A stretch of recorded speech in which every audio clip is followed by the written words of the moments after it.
निर्यापक होता है। ये शब्द है, क्या बोला, जो छेदोपस्थापक है वो ही निर्यापक होता है, ऐसा शब्द आया है। बहुत अच्छा शब्द। 200 देखो, 1 मिनट में बताता हूं, हो गया समय।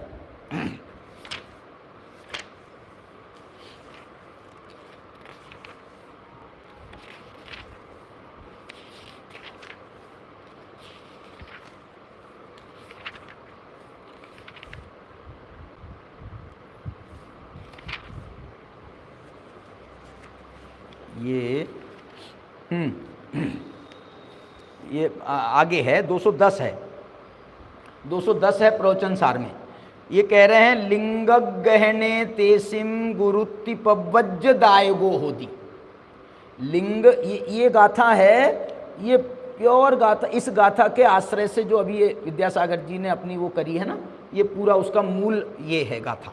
ये गाथा क्या कह रही है, लिंग गहने तेसिम। दीक्षा देने वाले कौन हैं, दीक्षा देने वाले तो आचार्य हैं। अब जो है उनने क्या किया, दीक्षा दी और 4 मुनियों को उनके साथ कर दिया। 4 मुनियों को, अभी पहले आरिकाओं को करते थे, लेकिन अब उनने मुनियों को भी करना। तो बोले ये अब ये क्या है, ये इनके अंडर में कर दिया है, तो ये कौन है और ये कौन है, ये 4 कौन है और ये कौन है। बोले ये निर्यापक हैं और ये जो हैं ये उनके साथ में रहेंगे। क्या इनका संबंध है, तो देखो सुनो। छेदेसु अट्ठवगा शेषा निजावगा समना। जो कह रहे हैं जो छेदों के प्रति उठावगा, मतलब माने उनके अब जो जीवनचर्या में जो भी दोष लगेंगे, जो भी उनके अतिचार आदि होंगे, तो उन अतिचारों का निर्वहन, माने अतिचारों का प्रायश्चित कौन देगा। बोलिए, अब हम तो बार बार मिलेंगे नहीं, हम तो जगह जगह रहेंगे नहीं, सब जगह हम तो रहेंगे नहीं, तो फिर जो है अब ये निर्यापक बन गए, ये इस योग्य हैं, ये 25 साल से इस क्षेत्र में है, 40 साल से हैं, ये हैं वो हैं, तो इनको निर्यापक, ये यहाँ से निकला है 210 से। और आगे जो है उसको और बहुत अच्छे से समझाया है, बहुत अच्छे से समझाया है। काय चिट्ठम्मी माने छेद कैसा होता है, कैसा उसका, इसमें ये लिखा है मालूम, 2 प्रकार के छेद होते हैं, एक अंतरंग छेद होता है और एक बहिरंग छेद होता है।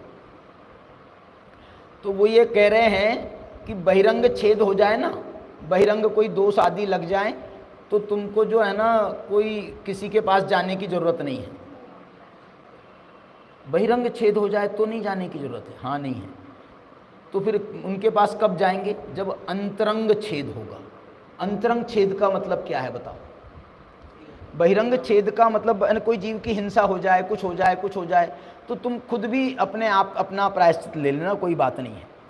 लेकिन अंतरंग में छेद हो जाए का मतलब है तुम का असावधान हो जाए, या तुमको कोई वो जो है ना वो समझ में नहीं आ रहा हो, कोई मूल गुण पे ही शंका पैदा हो जाए कि अरे यार ये काय के लिए है, ये मूल गुण का आवश्यकता क्या है। ऐसा कोई तुमको जब शंका हो जाए तो तुम जरूर जाना गुरु के पास में और उससे उस बात का समाधान करना, नहीं तो ये जो चीज है ना, ये अंतरंग की चीज ये बहुत आगे बढ़ेगी। बाहर में दोष लग जाए तो कदाचित मत जाना, तुमको समझ में आ गया खुद ही कि यार मेरे से दोष हो गया है, अब दोष हो गया है तो ले ले प्रायश्चित। अंतरंग का छेद हुआ है तो उसका क्या करना, उसका भी प्रायश्चित होता है, और उसका प्रायश्चित वो देंगे, गुरु देंगे।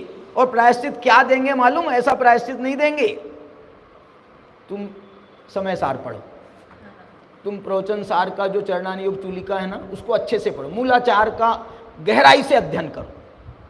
ये उसका, उसमें उसका दोष निराकरण, तो श्रद्धान संबंधी दोष है, ज्ञान संबंधी दोष है, तो वो कैसे दूर होगा।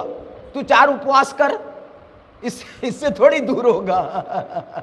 ऐसे बड़ा बहुत जोरदार विषय है। तो ये जो बंद अधिकार के माध्यम से इन्होंने आत्मा को ही ज्ञान, आत्मा ही दर्शन, आत्मा ही चारित्र, आत्मा ही संवर, आत्मा ही प्रत्याख्यान, ऐसे सभी प्रकार के शब्द लेकर के उन्होंने उसका आत्मा की स्थापना करी। अब इसके बाद में मोक्ष अधिकार में कैसा मिथ्यात्व का रूप बनेगा, उसका कल चर्चा करेंगे आगे।